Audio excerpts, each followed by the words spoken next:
Fala galera, o Vasco da Gama vamos ele reagir esse vídeo quer pontuar do apenas Vasco.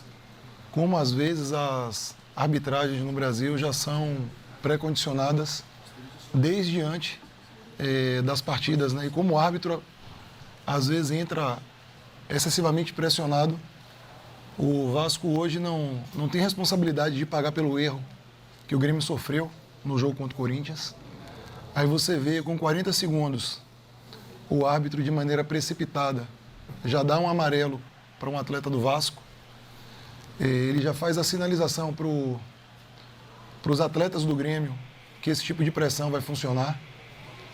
Nas bolas paradas ofensivas do Vasco, os senhores puderam observar como várias vezes o árbitro retardava a cobrança. Isso aumenta o nível de ansiedade dos jogadores. Diversas vezes ele foi reclamar com o Vegete, que o Berrete está tentando se posicionar. Ele tinha que reclamar com o defensor, que está impedindo a cobrança. O Coutinho, no final do primeiro tempo, não conseguiu cobrar falta, demorou mais de 2 minutos e 30 para o Coutinho conseguir cobrar uma falta. Então, teve outras situações aqui também que a gente pode pontuar no segundo tempo. Embora não tenha um erro grave e gritante, quando o Grêmio chegou à frente no placar, o árbitro, todas as vezes que o goleiro do Grêmio ia cobrar o tiro de meta, ele dava as costas. Então, o goleiro ganha confiança para ficar retardando a cobrança. Então, tem algumas situações que vão nos chateando.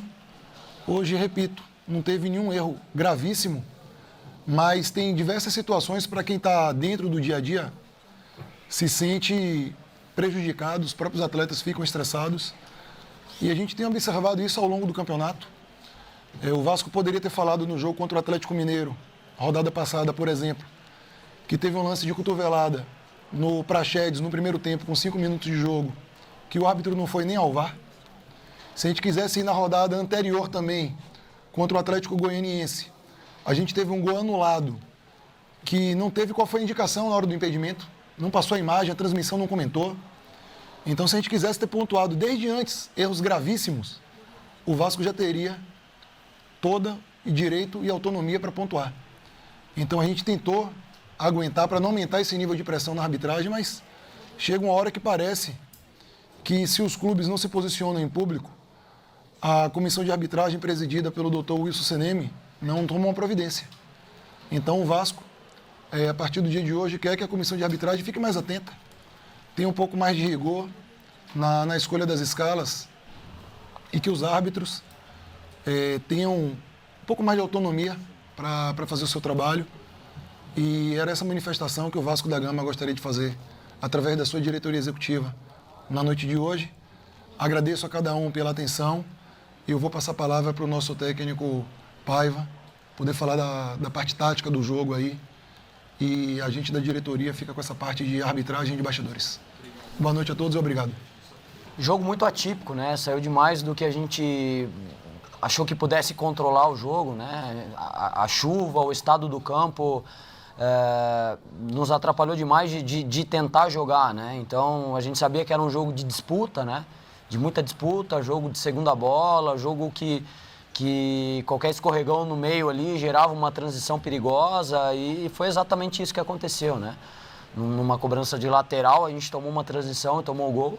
A gente sabia que o jogo ia ser condicionado muito em bola parada também. Eu acho que a gente teve algumas chances ali na bola parada que a gente não conseguiu concluir em gol.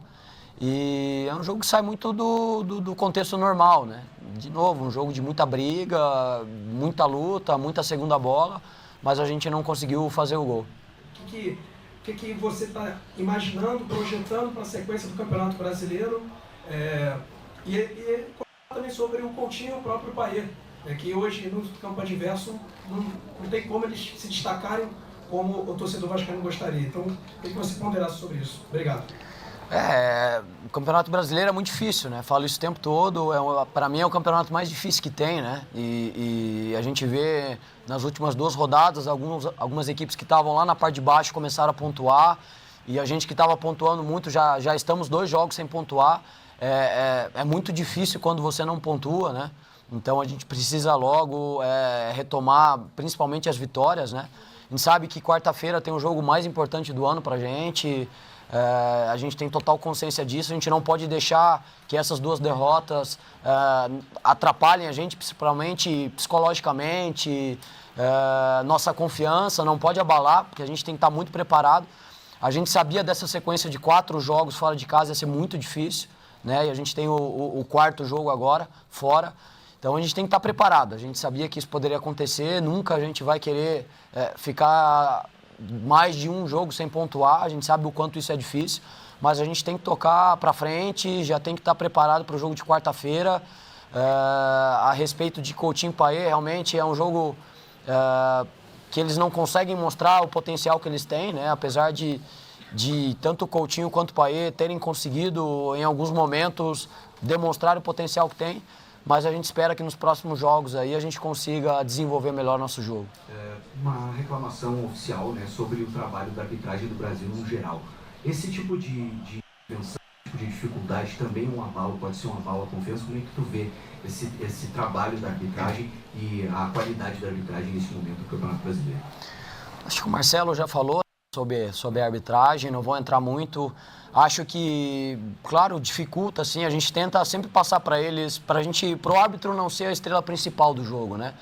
Então, acho que a gente tenta passar isso para eles o tempo todo, para os atletas, né, sobre isso.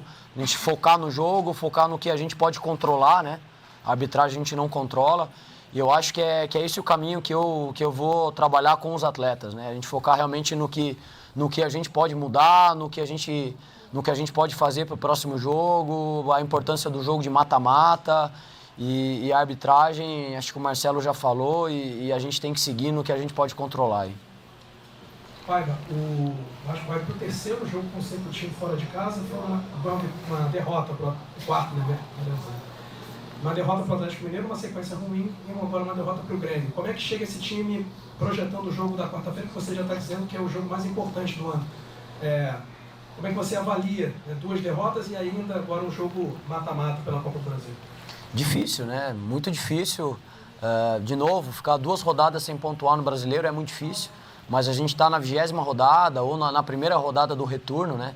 Ainda a gente tem o tempo para recuperar, mas o jogo de mata-mata não dá tempo, né? Então, esse jogo a gente tem que tratar aí com uma particularidade especial. É importantíssimo a gente tentar passar de fase, fazer um grande jogo, um primeiro jogo para tentar levar o jogo para São Januário. A gente sabe lá, a gente é muito forte. Então a gente tem que estar focado no jogo de mata-mata, levar como tem que ser, com muita responsabilidade, competir muito e trabalhar muito para a gente poder reverter esse momento aí. E gostaria que você falasse sobre o Adson. O Adson foi um desfalque hoje. Qual o tamanho desse desfalque para o Vasco? E também se pudesse explicar as mexidas, o Emerson Rodrigues e o Mike, principalmente, chamaram a atenção a saída desses 2 jogadores. O Emerson, ao meu ver, estava fazendo uma boa partida no primeiro tempo. Você não sabe, coloca o Paulo Henrique para jogar um pouco mais avançado. Então, explicasse um pouco sobre o Adson, se ele volta de fato, e a respeito das mudanças, né, do que você queria com as mudanças que fez nesse jogo. Obrigado. Adson já vinha carregando de alguns jogos em sequência ali um peso muito grande dos jogos, né? A gente optou por não trazê-lo, né, para não ser nada mais grave. Então a gente acredita que ele vai estar pronto no próximo jogo. Um jogador que fez muita falta para a gente, né? E tenho certeza que ele voltando vai nos ajudar bastante, né? A respeito das trocas, era um jogo que a gente tinha trabalhado muito para tentar jogar, para tentar construir, para tentar pressionar muito o Grêmio, mas acabou se transformando num jogo de bola longa, de disputa de primeira e segunda bola, né? As bolas estavam...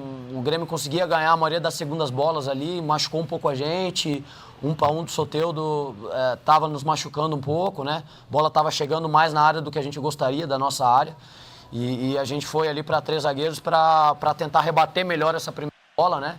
E a gente conseguir ter escapar melhor dos lados, né? Tanto com o PH quanto com o Piton também. Eu acho que logo no início ali a gente conseguiu até em alguns momentos sair um pouco melhor pelo lado. E só que na sequência a gente tomou o gol, né? Então foi muito estratégico ali mesmo.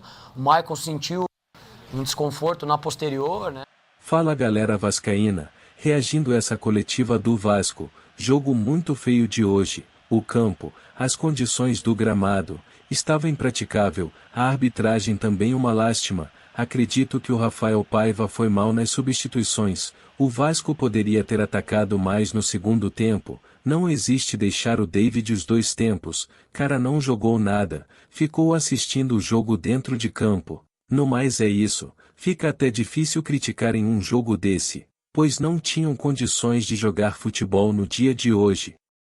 Vamos para quarta jogo importante, inscreva-se no canal, deixa o like, comenta, compartilha, saudações vascaínas.